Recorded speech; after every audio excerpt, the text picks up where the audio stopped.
Good evening. Thanks for joining us for the third installment of our question series.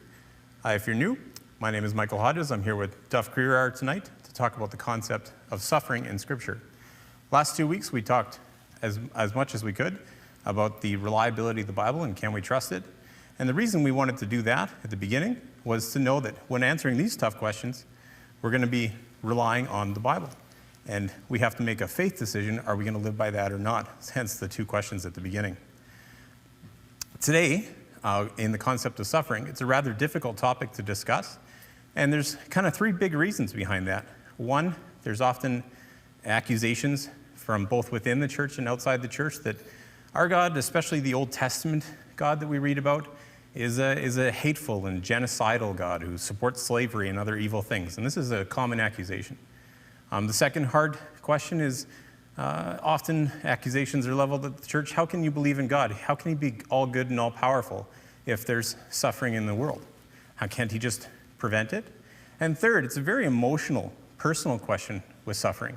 Often we ourselves, as much as we believe in our Father, we believe that he loves us, we often, ask that question. Why, God, if you love me, is my child sick? Why, God, if you love me, did my sister or brother die in a car accident? Why, God, if you love me, was I abused? These are very tough and emotional questions. So when we look at Scripture and we see we read the same God into Scripture that the accusations get leveled at us with, it's very confusing and very tough to answer these questions. So today, Duff is going to answer best from some of the Scripture on the concept of suffering, in the Old Testament especially, and we'll move on from there. As always, please send in your questions. We'll answer them as best we can during the broadcast, and also reserve some questions for next week and the weeks after, and they can be on any topic, of course. It's you, Duff. Okay. Well, let's start with a kind of general framing of the problem.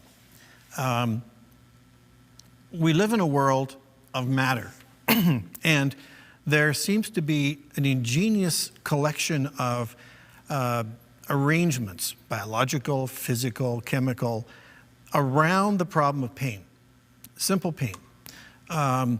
We have hard rocks, hot fire, biting insects, sharp knives, all those things which include deep cold and extreme hot. We have children who have to learn, become acclimatized to the dangers, and even when we take all the precautions we can, we have what are called accidents. And the result is there is a great deal of pain in the world that seems to be caused by inanimate objects. And needless to say, there are times when you say, oh, if only that knife hadn't been sharp, or if only that stove hadn't been hot, or if only some other intervention was there to protect them from that pain. And the problem, of course, is you can't do that, because to try and create that kind of a world where every rock turns to jello just before you fall on it to prevent pain, it just doesn't exist and would actually be a nightmare. We have a body that is organized with so many nerves, nerve endings, the neurons, the connections to the different parts of our neural network to weigh not just pain, but also pressure, temperature, that we seem to be wired to be extremely sensitive and to learn from these experiences. If you're a behaviorist, it makes perfect sense that pleasant things are something we think is good, and unpleasant things we think of as evil. And the Bible actually refers to that. Quite often in the Old Testament, pain is referred to with the same words even as evil. In fact, you even have God causing evil when he causes pain. And so the problem of pain involves living in a world where we are sensitive to pain and we think about pain. We anticipate it, we remember it, maybe not as viscerally as some, but we remember the experience of pain, and we remember the process of pain, the duration of pain. And so perhaps one of the most uniquely human things, and it's in the Bible, is wrestled with in the Bible as well, is the idea of enduring pain. Does it have to make sense? There's not just the how of pain. which I was starting out by talking about, we come to the next question, which is the why of pain. And that's what Mike was introducing us to with the bigger question of the meaning of pain. Sometimes pain seems to be something that we can rationalize. After all, victims of leprosy are in fact suffering from a disease which ends the sensitivity in their nerves, especially in their extremities, and this leads to terrible disfigurement because there's no pain sensation with which to protect yourself. Hot stove, sharp objects, walking, and so often the disfigurement that came with leprosy, especially in the old days, came primarily from not having any pain sensation at all. It's quite conceivable that pain in that sense is a gift, a protective gift. As one of my doctors said when I was going through a prolonged pain process, pain is good. I took her on faith at that point because it certainly didn't feel good, but it certainly indicated to her that there was something really wrong that needed to be attended to. So in that sense, pain reflects, and our thinking about pain raises a question of, can we live in this world without it? And the answer is, there seems to be no balanced or sensible way to say we can live without pain. We need it.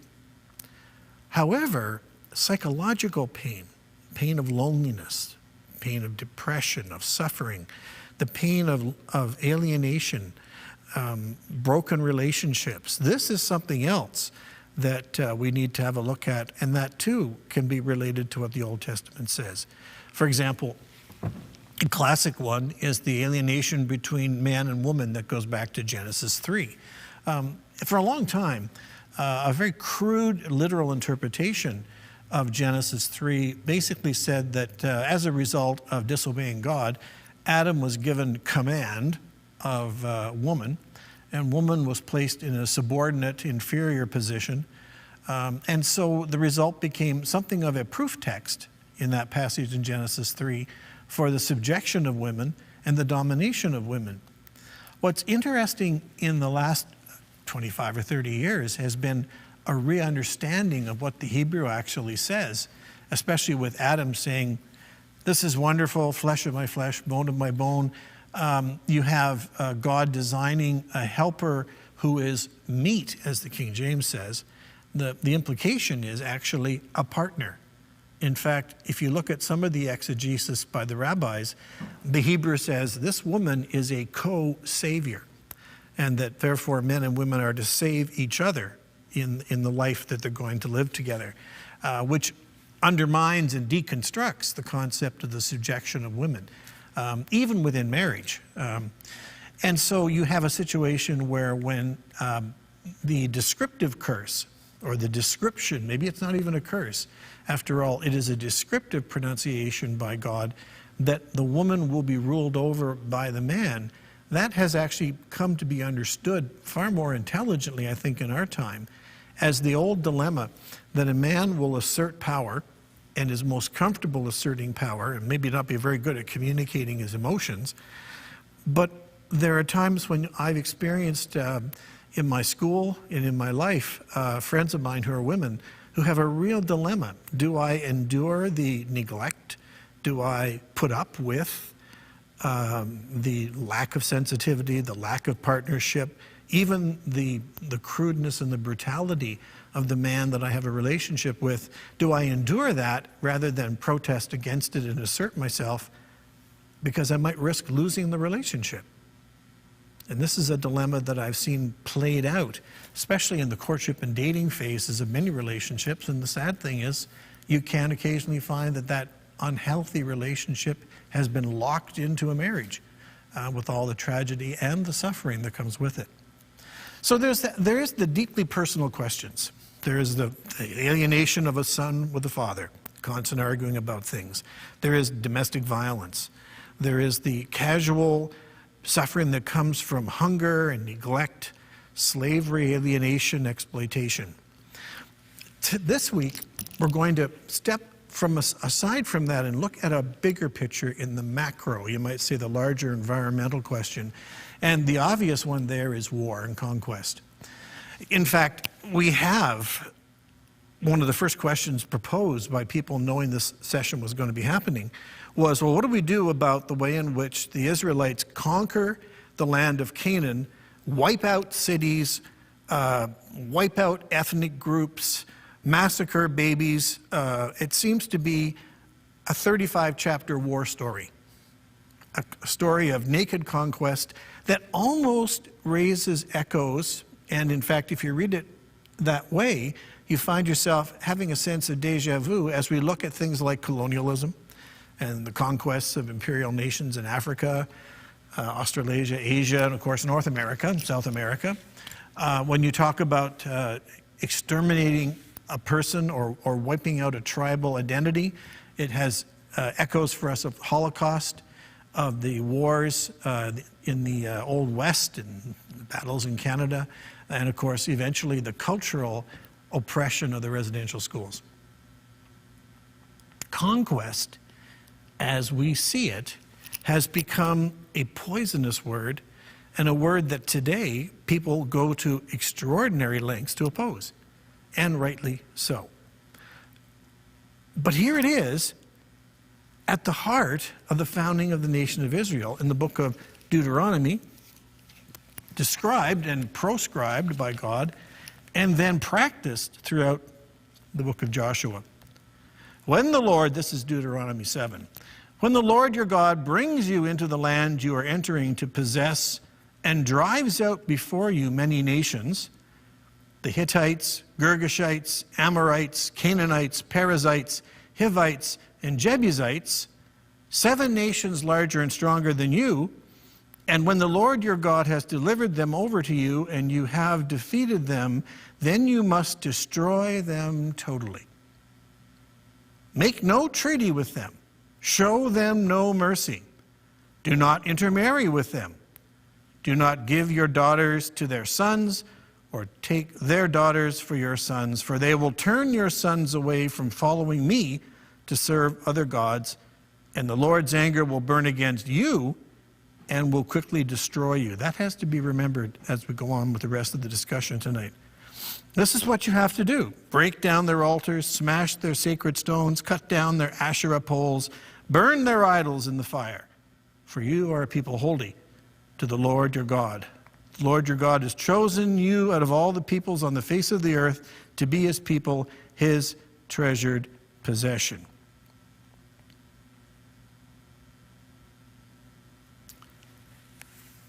In Joshua, as we all know from our time in Sunday school, the great stories of that time in our life, we have Joshua leading the people 7 times around the city of Jericho. The walls come tumbling down, and what follows is the complete annihilation of the city. All of its objects, its people are put to the sword, with the exception of the family of Rahab, the madam who has sheltered the spies and who has been given the code, the red cord hanging from the window to demark her home and her family from being exterminated. Soon after, in the story, a few chapters later, we have a battle with Ai. In Ai, there's a setback because of some sin in the camp, and as a result, the people are defeated. Joshua has to go back and they purge their own people with some rather brutal discipline, and then they go back and totally defeat and overthrow the city of Ai. Other cities, apparently, it seems to be a fulfillment, as if these verses were a literal description of what must be done, which then is followed to the letter by Joshua and his warriors. We have then a moral quandary, because from our standard in our time, this is inconceivable if this God is in fact the Father of Jesus.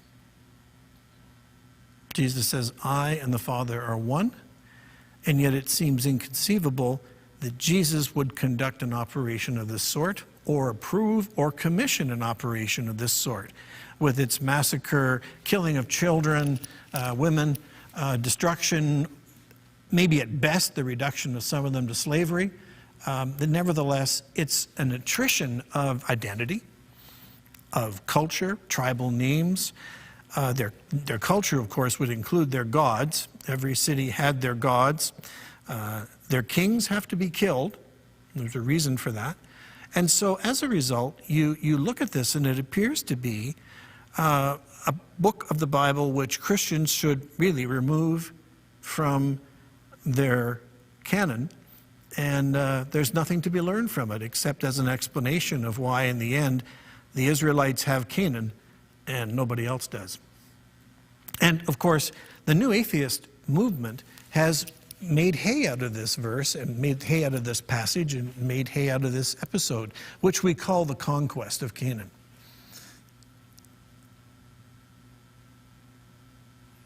So here again, as in the question of Genesis, there's been a very interesting development in how we understand this. See, up until about 1850, the ancient world of the Middle East, where most of the Bible events take place, was almost unknown. Much of it was literally still under the surface of the earth. The history of the time meant that very few, what you might call archaeological investigations had begun. Most scholars believe that many of the places referred to in the Old Testament simply did not exist. And then, in fact, the Old Testament was very much a creation of literature to give the Israelites, to give the Jews. And there was a growing movement of anti-Semitism which was trying to delegitimize the Old Testament, especially in Germany, to the point where, in fact, everyone decided that most of the ancient literature and most of the Old Testament was entirely mythological. We talked about David not existing. We talked about other characters perhaps never existing and then gradually been relocated. It was only in the 1850s and 60s that the first digs uncovered some of the ancient cities in Mesopotamia, Ur, Akkad, of course Nineveh, and of course Abad. These are the cities which became the bane of the Jews. And at the same time, we began to uncover their languages. And this is where the decipherment of cuneiform and the decipherment of some of the other languages made it possible to begin to understand the world, the culture and the worldview, the way that the ancient civilizations together looked at some of these problems. Development of translation of the Egyptian languages, thanks to the Rosetta Stone. Behistun rock gave us the secrets of cuneiform. So bit by bit, it became possible so that even in the 1960s, new breakthroughs made it possible to decipher and begin to understand the culture, the concepts of right and wrong, concepts of divinity, the ancient stories. Now, again, many scholars approached this and said, well, this just demonstrates that although there's a lot of archaeological confirmation of the geography and the topography and the city cultures, that nevertheless, this just proves that the Bible is derived from these older myths and stories of previous civilizations. I mean, if you can, and you want to delegitimize the sacredness of the Bible, you attach all the stories and say something else came before it from Assyria or Uruk or someplace like that. And therefore, it's been borrowed by the Israelis and turned into their mythical literature. Funny thing is, working with the material and working with more and more archaeology, there's been an interesting coincidence of how we need to rethink how we use Joshua, the book of Joshua, and the story of the conquest. Let's go to the archaeology first. When I was in university studying this stuff, I had some friends who would go adventuring off to the Middle East and attach themselves to an archaeological team and put up with the mud and the flies and the heat. But then they came back and began to develop their graduate degrees, and some of them were archaeologists in Kingston when I was at Queen's University.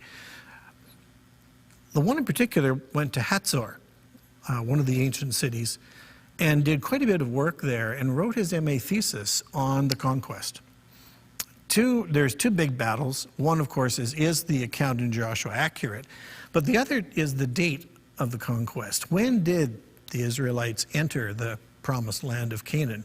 And was it a massive, cataclysmic, thunderous invasion, kind of like D-Day hits Jericho? Or was it in fact a gradual infiltration, bit by bit, city by city, which did not involve spectacular genocidal conquests? So gradual, in fact, that some scholars still doubt that a conquest actually occurred. To them, it's more of an osmosis of Israelites into it without battles, and so they use that to disparage the book of Joshua. What Bruce Stewart, who was the friend I had at the time who'd gone to these places, discovered was that many of the cities which are listed as taken in the book of Joshua do not have a destruction level. Now, most ancient cities, they build kind of like cakes, layer cakes, where every culture builds on top of the other one. They create things called tells, which are like giant layer cakes of archaeological deposits. Some of them are on mountains, some of them are on valleys. Some of them actually are in pretty good shape because they've been relatively undisturbed since they were deserted. Others have been virtually bulldozed by civilization after civilization, building on top of them, and in fact some of them have been bulldozed by modern construction methods. A place like Jericho, one of the big battles there is to keep the ancient city from being run down by developers who want to keep putting up more buildings for the growing population. But what Bruce discovered was most of these cities do not have extensive fire deposits, broken walls that armor, weapons, burns, broken bones, burned bones. Many of these cities do not appear to have been destroyed by cataclysmic siege and warfare. Jericho has been conquered and developed so many times, it's almost impossible to find a layer that could correspond with any date for the conquest. Although the memory of the story of Jericho is so deeply entrenched in the literature that it seems to have a connection with history, even if you can't find what you might call an archaeological smoking gun. Ai, which was a large and prosperous city, and one which gave the Israelites immense trouble, was actually empty during the period when one of the dates for the conquest is estimated by some scholars. It had already been destroyed and deserted, which is why some people say, well, then Ai must have been destroyed at the beginning or even before the beginning, and Joshua just wrapped it up into the story to round out the description. Duff, can I interject here as you're explaining? So as you're talking about the archaeology, are we going places where we're discovering that the archaeology is contradicting the Bible? Or are we going places where we're saying, and we're kind of developing the thought that no, Joshua isn't true? Or are we developing the thought that we're learning how to read it? That's a very good question. The early accounts of archaeologists that say, nope, can't find any layer of... Remember, the city of Troy, there's a layer at the 6th layer in Troy that is clear evidence of massive fire and destruction. Yeah. You know, if you're looking for an archaeological proof for the Trojan War, you've got it in Troy. You've got a layer that is covered in arrowheads, burned ashes, broken beams. You don't have that in any of these cities. There's a bit in some of the little cities around Jerusalem that does correspond. But most of them, it seems to be a case of occupation, not devastation. Yeah. So what it means then is that if we read Joshua as if it is World War II come to Canaan, we're wrong. We are reading into the account what's not there. Yeah. And as a result, maybe for 1,500 years, people who've read the book of Joshua in the Christian era have read their own interpretations of what that war would be like. You know, they remember the Crusades. So Crusaders would say, oh, Joshua did to those cities what we did to Jerusalem in the First Crusade, which was merciless, right? Yeah. During the wars of the Reformation, same thing. Oh, then Joshua must have done what we did. And of course, the pictures of the time even have Joshua wearing Renaissance armor and having artillery, right? Yeah. World War II, the 20th century, has been the hardest because we remember the genocide of the Armenians. We remember the massive civilian casualties in World War II. Most of all, we remember the Holocaust. Yeah. And so for us, it's almost impossible to look at the book of Joshua without seeing it with our interpretation. Yeah. And that's what messes us up, because it looks like we are actually magnifying the suffering of the conquest, blowing it out of proportion, and missing the point of the book of Joshua. We take the language that I was reading there, which is, we shall destroy them utterly. We smote them hip and thigh. We annihilated them. That kind of language is the way we talk about any cataclysmic competition. Hockey teams, hockey fans. It's blowing it up into these, great big terms, hyperbole, right? We expand the hyperbole. Maybe we have been reading into the book of Joshua the wrong things, and especially critics of the Bible, who it's to their benefit to exaggerate the brutality of the conquest and hold that against God. So both the criticism and the defense of Joshua seems to be misreading it. Is that what the current archaeological, and as we uncover archaeology and learn to read the culture and what they mean, is just that the actual language of how Joshua was written, and we're learning to read it better? We don't understand that the language. Or does the language not match the archaeology? We do not understand that language because we didn't live in that world. And that's where some really important work has been now done, comparing the different civilizations, looking at how the Bible fits in, how in fact other nations waged war at the time. And we begin to realize that understanding that has created a whole new world of looking at Joshua that is, at one level, far less brutal, far less annihilationist, far less cruel, but it doesn't let God off the hook. It's still a conquest. I was just going to ask, are we watering it down to appeal to modern the way our culture, or are we saying, no, we're understanding this culture a bit better, and we're actually redefining it according to their culture, not ours? Sometimes it looks like we're trying to let God off the hook. But the interesting thing is that the archaeology suggests that it wasn't a World War II destruction, total destruction. So the archaeology, even by its silence, suggests that we need to reinterpret Joshua. There is a terrible fate for Jericho. I would not want to have been in Jericho. Ai, same thing. Hatzor, which is a city that is specifically identified by Joshua as one that he did burn. So we do have 2 or 3 cities where it's spelled out that way. Other places, it seems like it was more a case of, I'll make you an offer you can't refuse. People moved away, which they were quite free to do.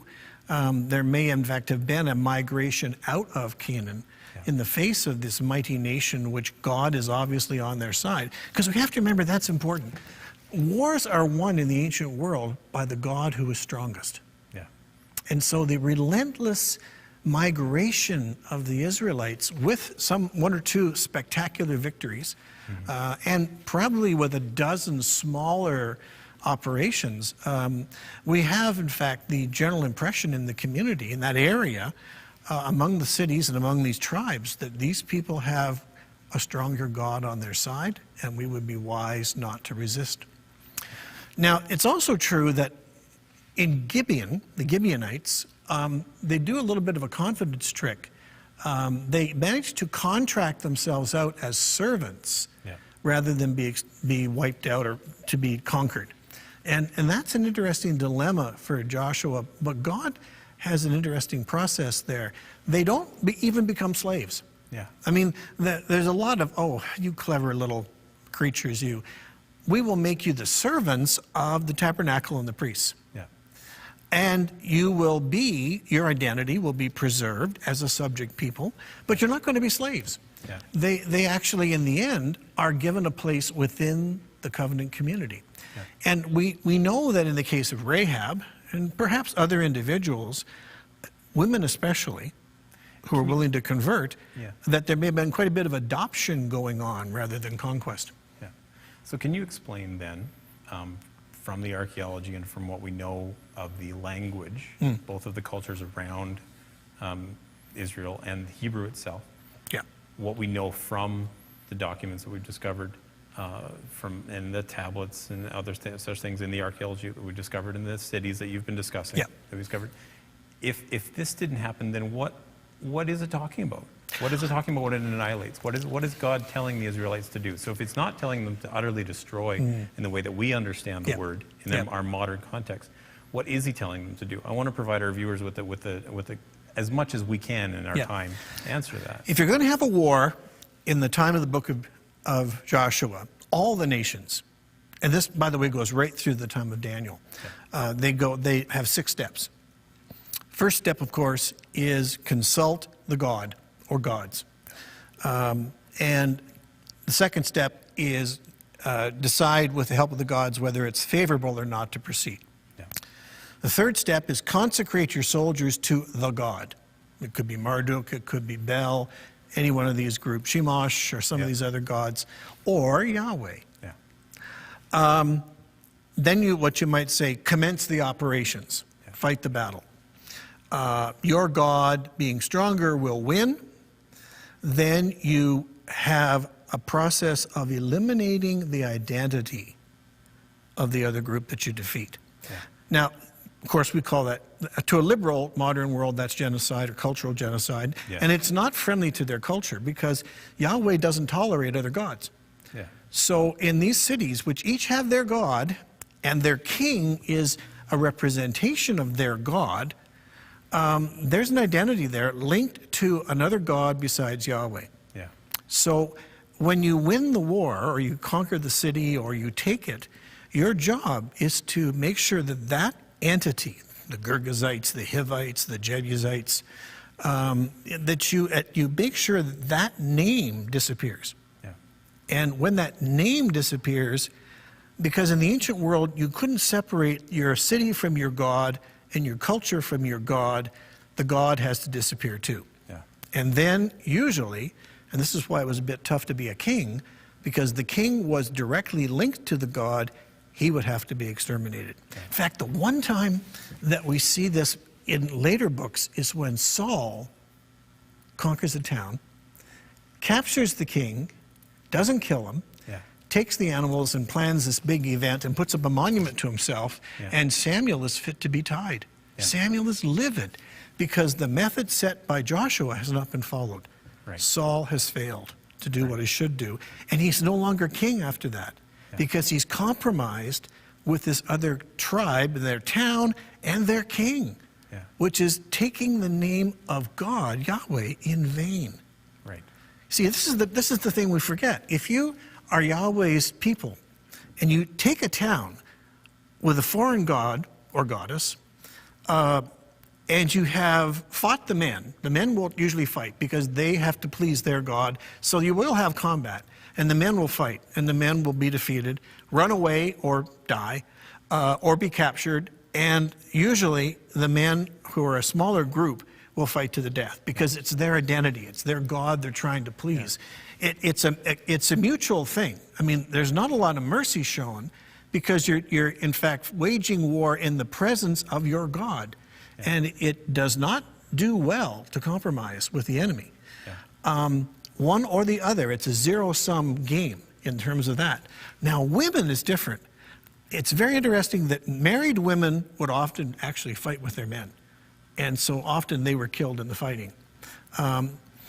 The children and the unmarried women were often captured and made into slaves, which, if you know your book of Leviticus and your book of Numbers, slavery in the Jewish case was actually a relatively humane form of slavery. In a generation, you could be set free.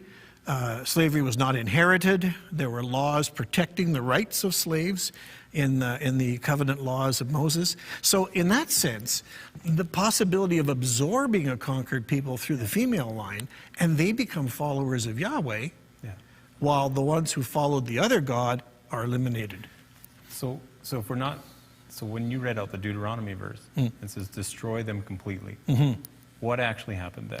You're canceling in a their sentence or two. What happened? You're canceling their name. You're canceling their constitution. You're canceling their religion. You're displacing it. You're basically taking a place that was in rebellion against the Creator of the world, Yahweh, and returning it to Him. to order.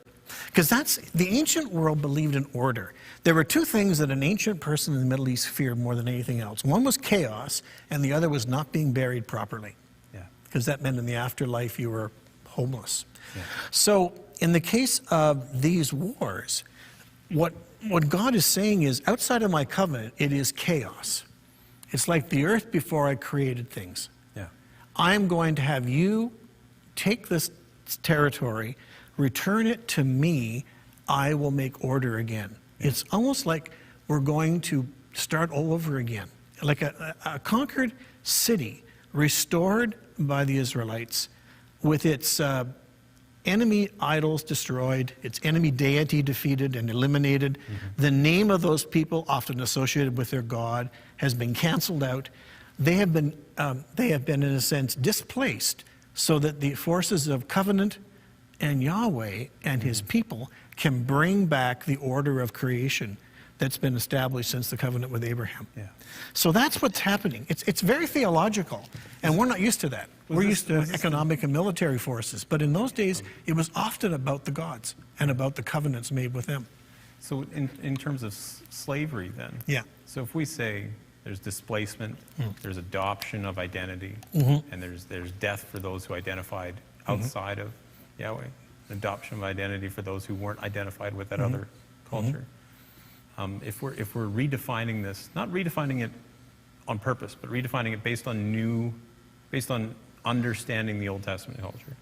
If we're saying this, what about slavery then? Why did God just do away with slavery? How are we reading our modern interpretations? Like, if we're going to struggle with this, and we're not struggling with the utter annihilation of a people outside of, say, Jericho and Ai. The ones that fight back. The ones that fight back. If we're not saying that, then we are still struggling with enslavement. And no matter how humane it looks, it's still ownership of a person. That's right. And so what are we as a modern people, what have we got to struggle with as opposed to, like, okay, so now we're not struggling with the physical annihilation, but now we're struggling with slavery. Is that something we should be struggling with, or is there further? Two things. On that? One is because of the really sinful post-fall of man subjection of women, one of the things that the Old Testament comes up with again and again is laws and characters, women personalities, who fight the submissive stereotype. There's a path marked out for them by the events of the Old Testament that continually reminds men that they are not supposed to oppress women. Even when they do, they're punished for it, one way or the other. That's a big subject in Exodus and Leviticus. Exactly, yes. The oppression of women is very much you see it in Ruth, you see it again and again. Now, the second thing is you see slavery in the Israelite community is different from the slavery in the other places. We're used to the idea of slavery where a person is a thing. They call it chattel slavery, right? It's so sad that at one time women were defined as chattels, as property of men. Not so long ago. No kidding, especially in Alberta. But slaves, in many ways, in other cultures, usually, unless they had some peculiar skill or their ethnic group had made a deal with when they were conquered, are things. Little better than an ox, right? And yet, in the laws of Levitical laws of Moses, again and again, God says, you must remember that you once were a slave, therefore they have rights. And the temporary terms for slavery, the idea that a person could not be held in slavery for debt for more than 7 years, the idea that slaves must be housed. By the way, another group in the Levitical law that is covered in the book of Joshua is survivors who live among you as refugees. The stranger within your gates. And in fact, one of the things that God seems to be sowing the seed for in Joshua is a very complex community where as long as you don't have another God than Yahweh, you can have almost any background and dwell among them. Rahab is one, Ruth is another. There's quite a bit, it seems, so there's not as much evidence for xenophobia. Exactly, and genocide. There's an awful polyglot community. The only thing that's not compromisable is the supremacy of Yahweh. And that is, anything else is called harem, forbidden. much like the Arabic word haram. Yeah. But it is with the same root, nevertheless saying the same thing. There is no tolerance for other religions. You live in Israel, you must be, if not a follower of Yahweh, and if you're not circumcised, you can't be a member as a man. You nevertheless must not worship other gods or disobey the Mosaic law. You are in that community. So we know as modern readers of the scriptures, we're starting to learn that, as you said 2 weeks ago, the Bible is a multiple number of books. Yeah. And is written to different cultures of different generations over hundreds of years, a few thousand years. Mm-hmm. At least 2,500 at one estimate.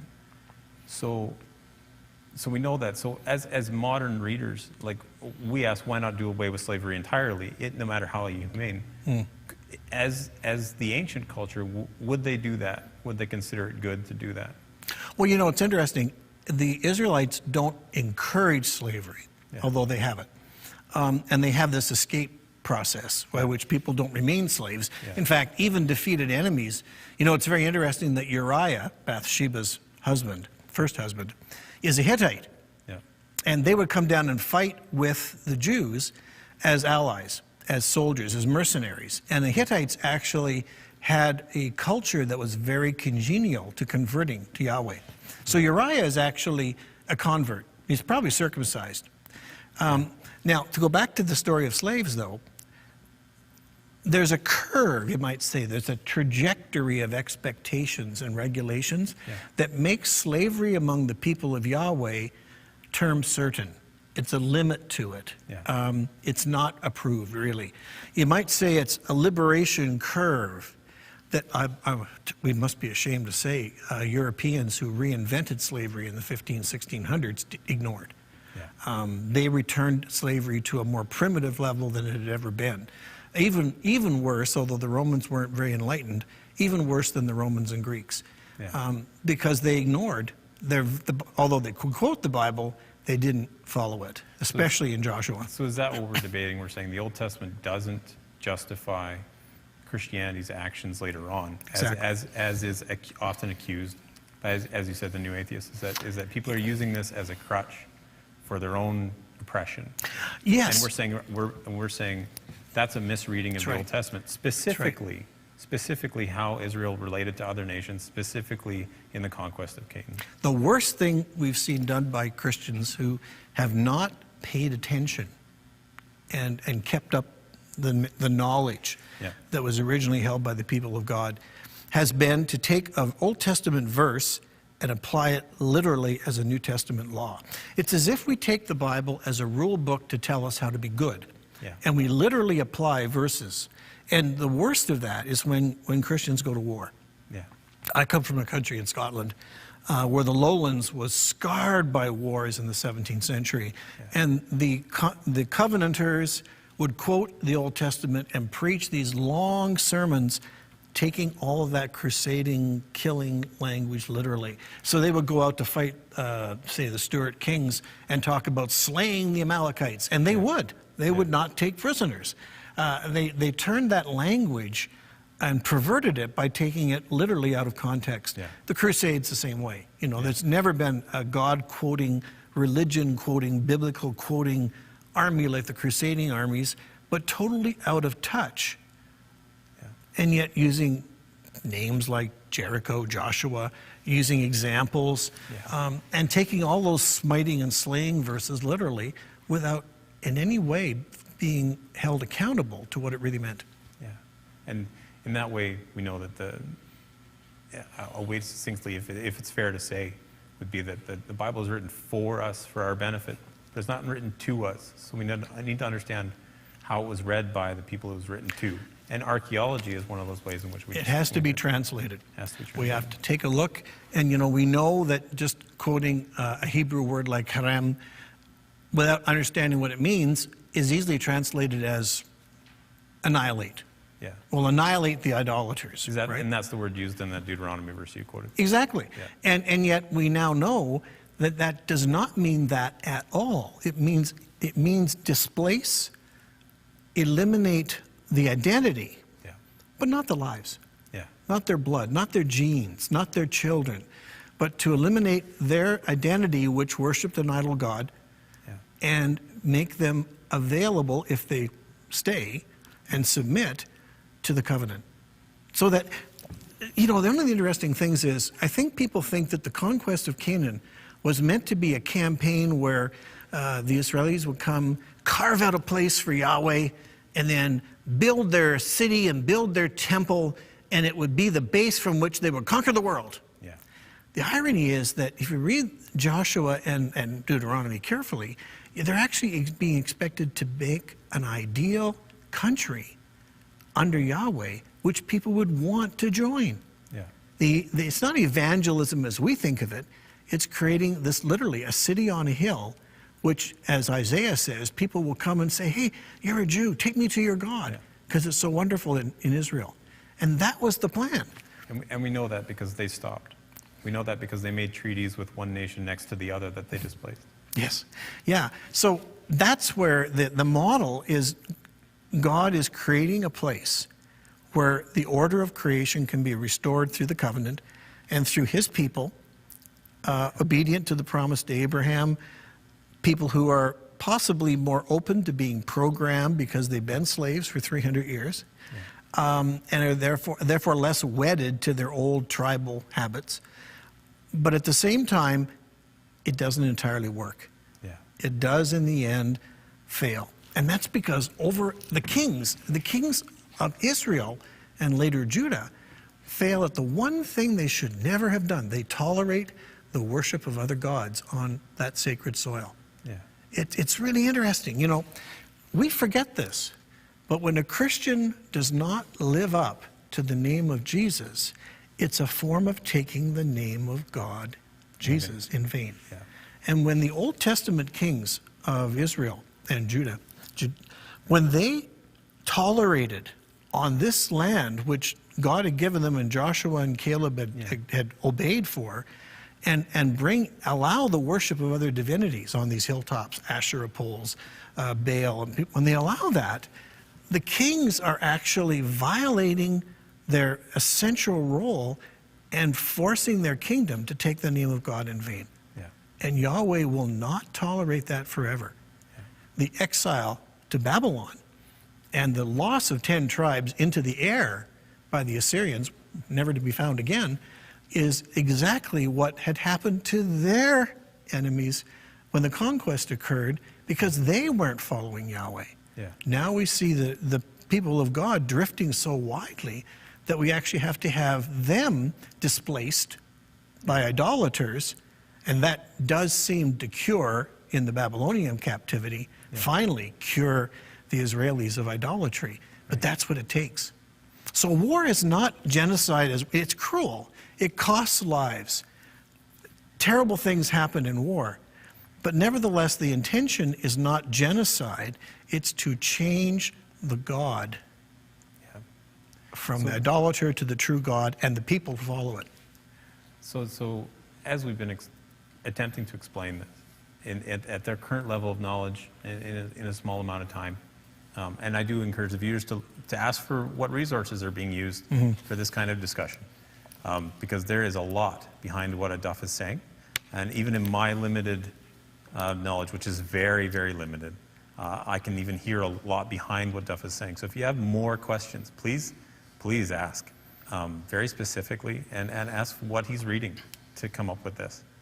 And he's not coming up with it. This is from decades and decades of study and archaeology. But also, so as a modern Christian, if we don't struggle with the things that we used to, what do we struggle with now? When we say if God isn't genocidal, what do we struggle with as modern Christians? And we say we have to admit God is. Right. We're not supposed to go around slapping Old Testament verses on our neighbors. Yeah. We don't wage genocidal war. We don't quote the Old Testament and beat up our neighbors for not worshiping Yahweh. Yeah. However, it doesn't mean we can't learn from this. Yeah. Because the translation of the spiritual fight going on in Joshua is Are we prepared Sorry, when you say translation, you mean translation of what's going on there to our own lives? into our culture? Yeah. And into Christian culture, what Jesus does is the same thing that Joshua does. That's why their names are so close together. Jesus comes, creates a new people, a new place, only it's the whole planet now. Yeah. And the new people are all who believe in Jesus. And the Holy Spirit brings races, colors, ethnicities, genders. This is the planetary Borders go away. expansion to make the world, you might say, Yahweh's kingdom. Yeah. Now, that means that, however, rather than us going out and beating up non-believers, we turn to the question of where does God live? In the days of when he dwelt in Canaan and made it Israel, he lived on the land and had a city and a temple. Yeah. Well, we're at the city and the temple now. Paul says it very quickly. We are the temple, which means that the harem we have to practice is actually looking into ourselves and saying, is there anything in me that's taking the name of the Lord in vain? I have the name of Christian.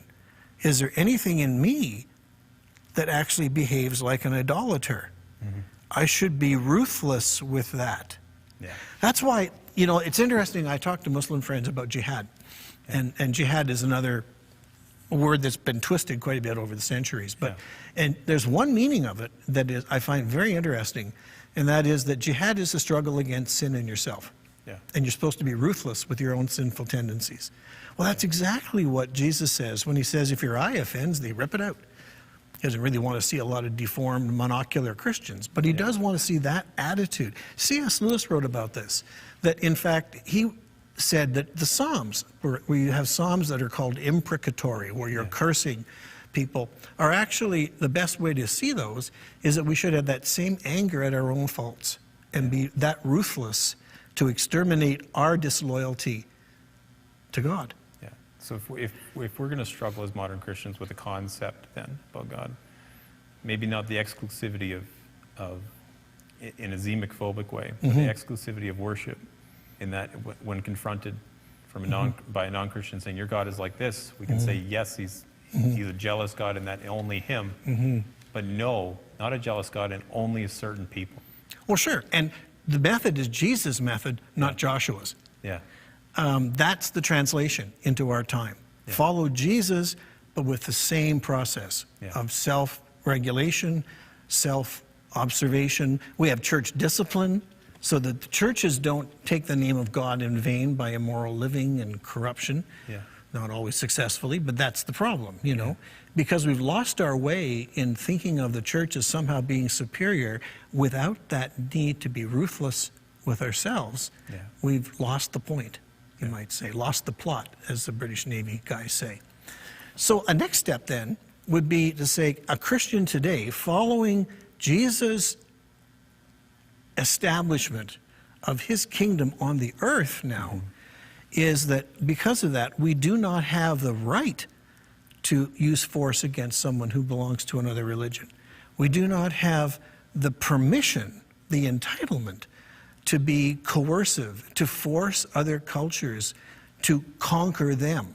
This is why, of course, the colonial policy to indigenous people by missionaries was so often disastrous. Yeah. I spent 3 months a year ago in a country where that did not happen. There were no residential schools in Ethiopia because they were Christian by 300 AD. Yeah. And yet you couldn't be colonial in Ethiopia. Yeah. It just wasn't allowed. But in Canada, of course, and in most of the rest of the world, the churches basically became conquerors of indigenous people and children and treated them worse than the slaves of the Old Testament in this zeal to change them, to be ethnicides. And in part it was on a misreading of what God was. Oh, yes. Because it's very explicitly, this story is used as justification for those Absolutely. Actions. That's right. Yeah. And which is why it's challenged from outside the church. Yeah. Oh, exactly. That's why the church has actually earned justly the critique of a lot of people. You talk to an anthropologist like I do, the anthropologists look at Christians as the worst of colonialist oppressors who have been trying to bring to an end cultures and languages and everything else. The irony, of course, is missionaries, on the other hand, have also been the ones who worked so hard to preserve cultures and languages for translation. Much positive. We're kind of leaning into it a little bit here to make a point. But that's the irony. We're not denigrating the positive. I think when you bring a missionary and give them a policeman to help, that's a mistake. Yeah. When you bring a missionary and you bring a book and a classroom and a doctor, that's different. Yeah. But that's the problem. Our history of missions has often been with the accompaniment of soldiers and Gatling guns and policemen. Yeah. And that's why our legacy in some parts of the world and parts of Canada is so poisoned. Yeah. And we have a lot to apologize for, which actually our churches have begun to apologize. That's why we have to have a reconciliation effort now, because the real message of Joshua was lost. Right. So we're kind of approaching the end of an hour, so I kind of want to hopefully help us make some points. But also, we did have one question that came up at the beginning, which I think will tie into next session more than this one. But I'd like to ask it. It's a personally addressed question, Duff. So I think I might actually hand you the phone. Okay. Let you read it out, or let you decide how you want to read it out. Okay. Okay. Sure. I believe it's addressed at the bottom there. Right. And actually, this is the question that we have to have a close look at.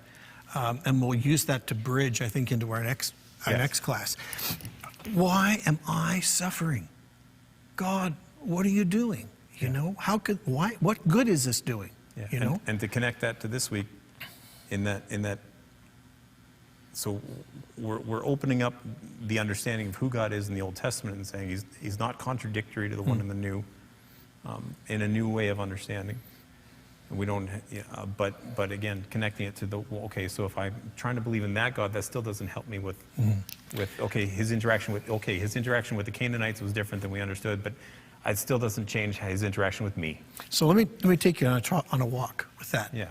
Jesus is asked several times, did people have bad things happen to them? Do they have sickness because of some sin they committed or their parents committed? Because they have that retributive idea. They're still thinking like Joshua, the wrong interpretation of Joshua. What do you mean by retributive? Well, they think God punishes evil and that sickness is a punishment or something like that. And what Jesus says is, no. It may have nothing to do with that, but it may be a place where God can do something. So if we take that approach and we go back through our personal lives, why bad things happen to good people, when you can sometimes find an explanation, it often is because you're on a journey with your suffering, where God is saying, if you walk with me, it will be better. So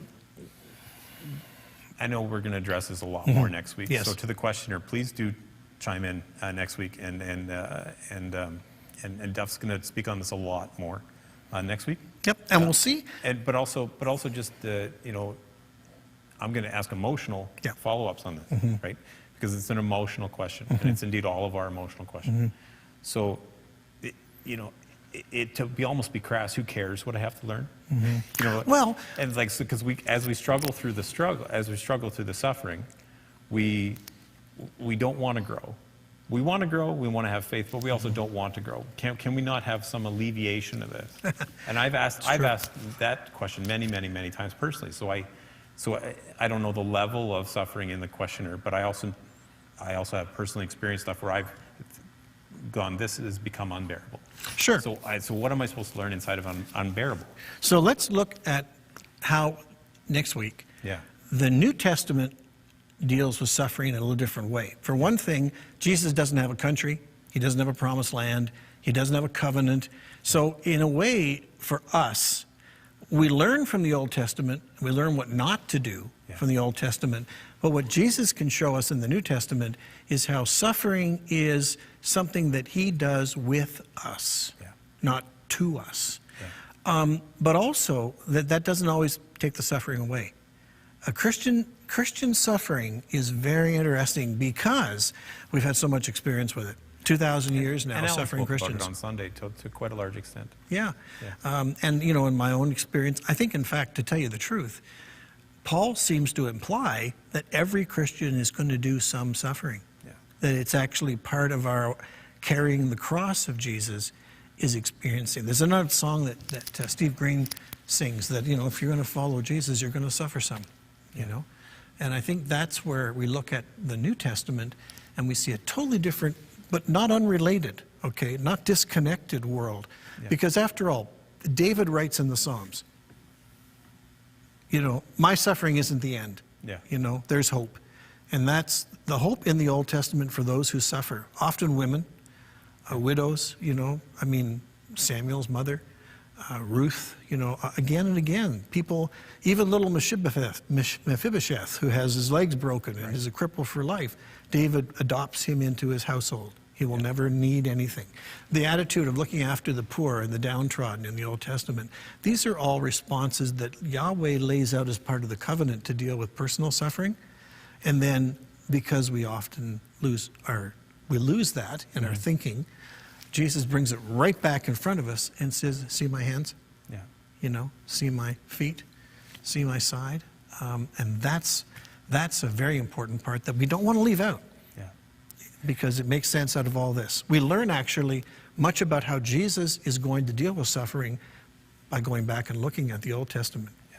And so in a way, these 2 weeks, if we want to divide them in a different way than we divided them at the beginning, reframing it in that this was big picture. Next week's going to be very personal.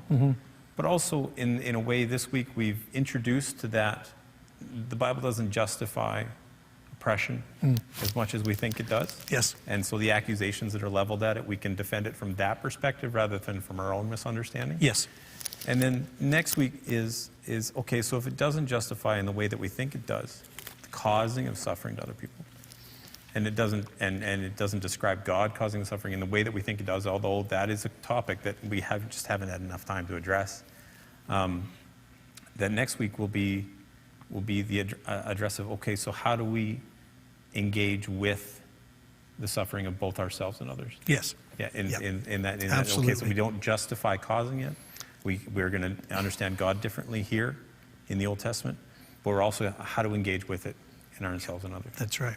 Yeah. That's right. Do you have anything else to say along those lines? And is there any more questions? I handed the phone to you there. That's all I've seen so far. I'll hand you the phone back because I don't know how to drive your phone. You betcha. Every phone is different, and I'm not very good with modern technology. Yeah. I really would do a lot better with papyrus. Well, I was going to say your studies are in 4,000-year-old documents. Clay tablets and stuff like that. You left That's modern technology behind That's a long right. time The ago. user interface is a bit different. But I think, again, the thing about the Bible is we have created this illusion that the Bible is something anybody can read, anybody can understand, nobody has to study, it's easy. Yeah. And the answer is no, especially the Old Testament, but even in the New Testament. There are things going on there that we need help to understand in its own words. And just to comment on that, and let me know if you disagree, but the Bible is easy to understand in its message in that the redemption plan and that I need God's grace, and that God's grace is available to me in the person and sacrifice and resurrection of Jesus Christ. That concept, we're told again and again in the New Testament, we don't need anybody to intercede for us and interpret for us. But what you're saying, when it's hard to understand with the study, is that it wasn't written to us. That's right. Yeah. For us, but not to us. Yeah, so we do need to study to understand other things. Yes, and to guard ourselves from reading ourselves into the story too much. Yes, which is where our misunderstanding of some of the Old Testament suffering has come from. And maybe the New too. And maybe, of course, the New as well. Yeah. Of course, the New as well. Yeah. Do you have anything to add this week on this topic, Duff? Stay tuned for next week, and remember that we have a library here at the church, and as time goes by and COVID settles down, this library preserves a lot of learning, and it's not all hard to understand. Yeah. And we have a few people that can guide people in their reading as well. I just want to, pile on top of that, is that every week that we're doing this, and this is why this is going to be two-part, because a lot of the concept of suffering is very personal, and we just wanted to build a foundation for understanding who God is in Scripture and attacking some of the accusations before we address that personal. But that's going to come. Also, thanks again for tuning in, and please do send your questions throughout the week. This question that we received will definitely be answered further next week. But on any topic, because we're going to spend next week on the personal side of suffering, but we've committed to several more weeks of this. and more beyond as interest is shown. So please do, if you have questions, please chime in. We definitely want to attack hard subjects because we do believe in the reliability of Scripture, as we discussed in the first 2 weeks. So Duff and Alan and probably some others are gonna take their education and their expertise and do as best a job they can to reference people with even more education and expertise. That's right. And explain it as much as we can, and at least encourage us to look further. So thanks for joining in. Send in your questions to the numbers and the contact information provided on the video, and see you next week.